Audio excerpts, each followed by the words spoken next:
Good morning everyone. तो एबे बाजी सारी घंटे 4:30 मोर भी निद भांगी जाइए। तापर मु ब्रश कर सारी ब्रश कर सारे गोटे गरम पानी ग्लास पी सारिकी मु बाहर पड़ी मॉर्निंग वॉक पाई।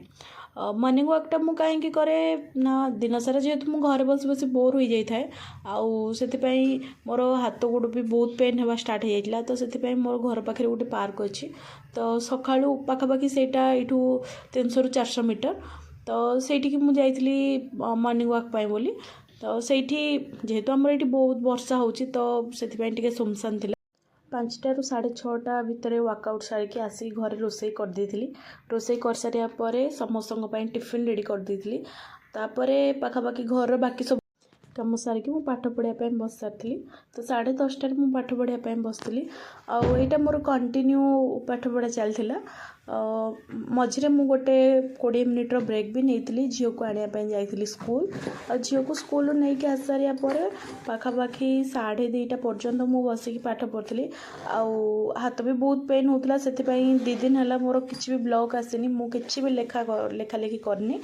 देन ता सहित जो मोर टार्गेट थिला से टार्गेट भी मोर पूरण होनी।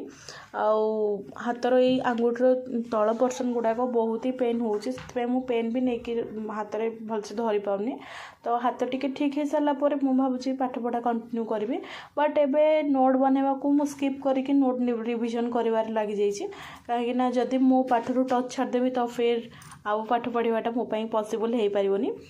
तो मु एबे केवल जैन जो आमर जैन धर्म अच्छी सेटा ही मु कभर करी लेखाटा।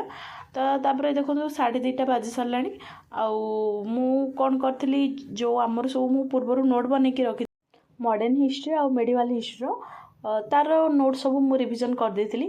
ता सहित जो मुझे लिखुली एशिएंट हिस्ट्री तार भी किछि जो अल्प बहुत सब्जेक्ट लिखी सेटा भी मु रिविजन कर दे।